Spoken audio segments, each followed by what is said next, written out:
Hello!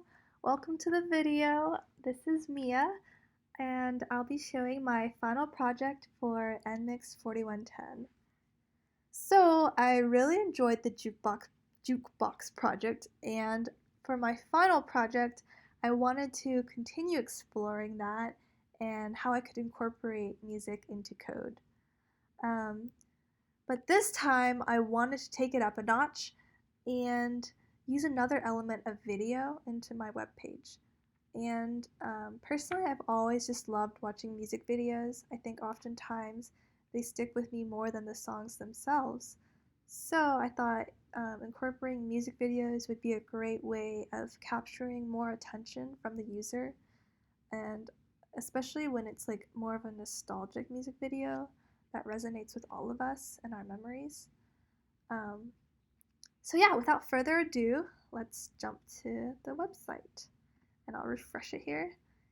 Okay, so I decided to do the evolution of music, and I chose this bootstrap template because I loved the clean and sleek aspect of it. The design was just really beautiful to me, and one of the main reasons was because of this interesting timeline bar, and it looked like when I was scrolling down, it's like I'm just kind of scrolling through time. So I thought that was a really interesting aspect of the design, and I love that it was just all kind of contained within this invisible grid. So it's just really clean and has a lot of nice negative space. So I chose to make little Illustrator vectors of instrument silhouettes and added a little nice gradient.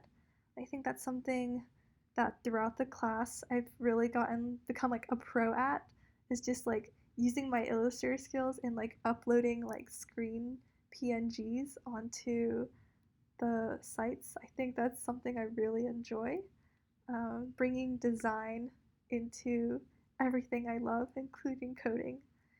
So down below there's a little tidbit about what the site is about. So if you scroll or hover over it, it kind of highlights it, and it says, take a scroll down memory lane and shuffle through the top songs of each decade.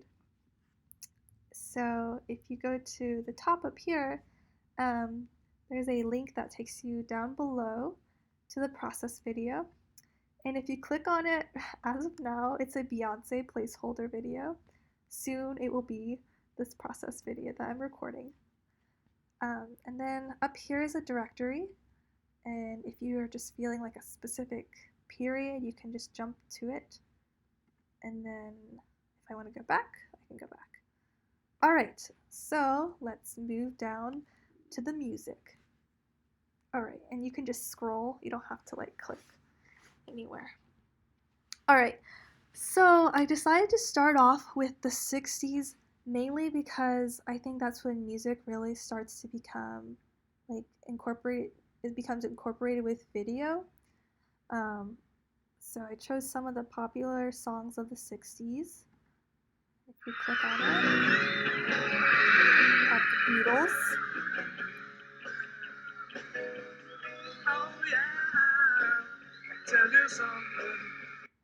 Good stuff. And then a personal favorite, Righteous Brothers.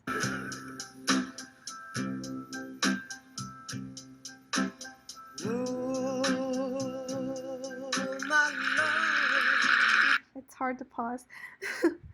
And then if we scroll down, we have Queen and, Dancing Queen and Staying Alive, all good songs, all bops. But this is when I want to talk about some of the challenges that I faced with coding.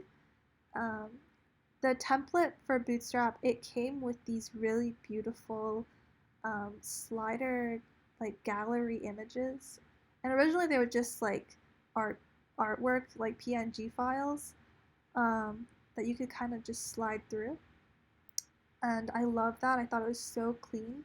I think the circular shape really reminded me of records. So that was another reason why I chose this Bootstrap template, just because I thought it had sort of a musical quality to it. So yeah, but this was kind of where I struggled because I had trouble getting the slider to work, and I had to really balance between what I wanted and what I actually was capable of doing. So originally, when I was brainstorming, I had this idea of um, having like a record or like an album cover inside of this circular frame, and then when I click on the album cover, a pop-up window would appear of the YouTube video of the song. Um, but if you look at the actual code for it, it was really challenging to create a pop-up window because all of these were in list formats. So if I had a pop-up window interfering between the lists, it would just completely ruin the whole entire slider. So I like struggled with that for like hours on end, and I just couldn't get it to work. And at the end of the day, I decided maybe I should go back to the drawing board and think about this again. So then I had this other idea of like maybe I could fit the YouTube video within the circular frame, like somehow embedded into it. And it was definitely also a very challenging process because the first time I tried to embed the video, it would always just constantly show up in the tiny little corner of the screen. Or once I got it to fit the whole screen, it'd just show up on the corner, like it wouldn't be centered. Um, so after a lot of online research, I finally figured out how to fit a weird rectangular image into this perfect circle. Um, so yeah, I was really satisfied with the result, and I think it's really interesting like how the video is cropped. I think it makes you kind of more aware of the video, and it captures more of your attention just because it's such a jarring difference from watching it on a square platform. But I mean, if you want to watch it on a square platform, you can always just click on the link and it'll send you to YouTube. So yeah, I think I really enjoyed coding this. I think CSS is definitely, out of this whole class, my favorite process, or my favorite part of coding. I just really enjoy the design aspect, I guess, in every aspect, even if that's online or through web pages. So that was a lot of fun. I just also really loved like listening to all of these really good songs, and knowing the dates to the songs, because a lot of times I didn't realize these songs were from this decade. So yeah, that concludes my video. I hope you enjoy looking at my site, and thanks for listening.